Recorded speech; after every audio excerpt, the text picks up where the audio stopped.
frimer en balade, c'est ce qu'on va tous pouvoir faire avec cette nouvelle série. 2 samedis par mois, pendant moins de 5 minutes, je partagerai avec vous un épisode pour reconnaître une plante, une fleur, un arbre en balade. Où et comment ils vivent, à quoi ils servent. On saura tout sur leurs étonnantes propriétés et aussi et surtout sur les nombreuses anecdotes inédites qui se cachent très souvent derrière toutes ces espèces. Alors je vous rassure tout de suite, ce sera cool, simple, rapide mais fouillé. On sera loin du cours de SVT et du jargon botanique.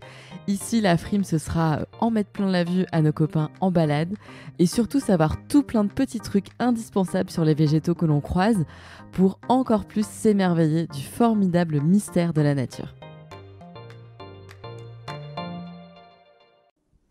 Aujourd'hui, on se retrouve pour frimer en balade avec une plante que j'ai longtemps classée dans la catégorie un peu des mauvaises herbes, vous voyez. On va parler du plantain. Alors, si c'est une banane plantain qui vous arrive en tête, souriez, mais vous n'y êtes pas du tout. Là, on va parler, vous savez, d'une petite plante que celles et ceux qui ont un potager aujourd'hui connaissent souvent bien, parce qu'en fait, c'est le genre de plante qu'ils essaient en général d'éviter d'avoir. Faut dire que le plantain, en fait, se répand partout, et il est extrêmement difficile à arracher. Et donc, du coup, on l'a beaucoup assimilé un peu à une mauvaise herbe. Je trouve qu'en fait, la façon dont on parle de mauvaise herbe en dit long sur le rapport un peu mutique qu'on a développé ces derniers temps avec la nature. C'est le fruit de plusieurs années, pratiquement un siècle, où vraiment tout devait être très propre partout. On avait finalement une vision un peu aseptisée de notre environnement. Alors, on se retrouve aujourd'hui en sortant un peu de notre ignorance, en comprenant qu'on était allé un peu loin, un peu fort, à être obligé de désapprendre en fait certains réflexes, de désapprendre aussi certaines manières de percevoir plus que de penser, parce que c'est très sensible tout ça, donc c'est presque un nouveau regard qu'il faut qu'on arrive à avoir. Donc on en est un peu là maintenant collectivement à vouloir jeter un peu à la poubelle toutes ces idées reçues qu'on a sur mauvaise herbe égale mal entretenue, mauvaise herbe égale espace délaissé, mauvaise herbe égale ce type n'a pas réussi à bien entretenir son jardin comme il faut. Bon, j'exagère un peu par provocation, mais vous avez compris, c'est quand même un peu tout ça dont il est question derrière toutes ces idées. Et puis aussi, en fait, les mauvaises herbes, c'est synonyme de parasites, de nuisibles, un peu comme on les appelle. Et alors, c'est marrant parce que je discutais l'autre jour avec un écologue là dans un festival et il me disait que longtemps, en fait, les mairies lui demandaient des conseils pour éloigner les nuisibles des villes. Et en fait, je me suis rendu compte là depuis que je vis un peu plus dans le sud, à la campagne, que oui, voilà, en fait, il y a vraiment des araignées, des fourmis, des souris parfois. Et peut-être qu'aujourd'hui, finalement, comme on se dit qu'il va falloir qu'on soit davantage au contact de cette biodiversité qui est tant indispensable pour nous, et ça va peut-être aussi engendrer le fait qu'on va devoir cohabiter avec des petits êtres qui sont pas des nuisibles, mais qui sont juste des autres êtres vivants plus petits, qui font partie de ce biotope, en fait, qu'on doit laisser peut-être un peu plus vivre de manière spontanée et sauvage. Bon, je m'éloigne un peu de notre plantain, que je vous ai pas encore décrit d'ailleurs.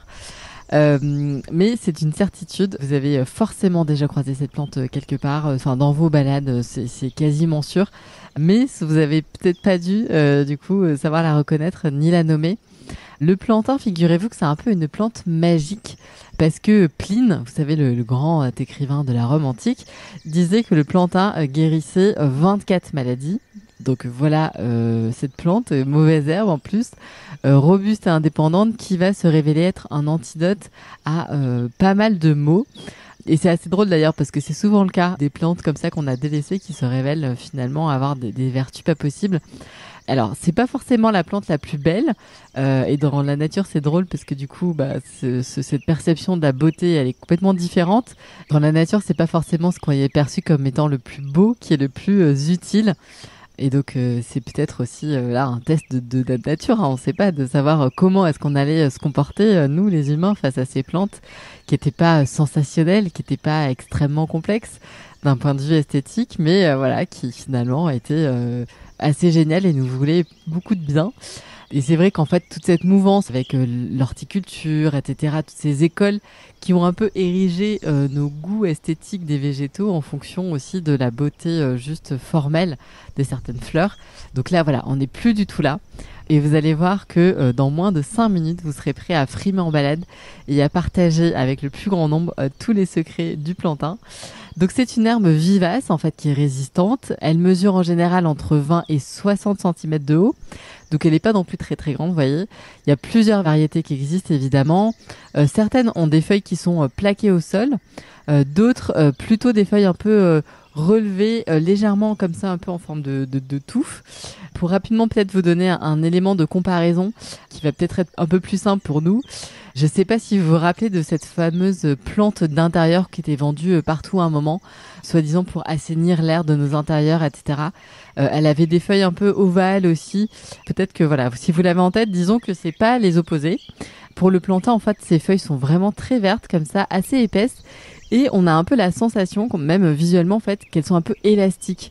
Et c'est assez marrant parce que c'est vrai, en fait on le sent, il y a un côté qu'on peut un peu tordre dans tous les sens, c'est pas du tout, on voit qu'on va pas du tout les casser net si on les manipule, ces feuilles. Et en fait je crois d'ailleurs que c'est grâce à cette qualité assez élastique que cette feuille elle résiste aussi beaucoup au piétinement des promeneurs, etc. Et qu'elle est aussi si difficile à arracher. Pour la petite histoire, avant de terminer de vous la décrire, bien que certains botanistes pensent qu'en fait une plante un peu similaire au grand plantain existait déjà en Amérique du Nord, mais cette plante, le plantain, se serait installé après l'arrivée des colons en terre d'Amérique, et à tel point que finalement les Amérindiens avaient nommé le plantain pied de blanc, parce qu'en fait elle s'installait partout là où les colons posaient leurs bottes dont les semelles avaient vraisemblablement charrié des minuscules graines provenant de France ou d'Angleterre.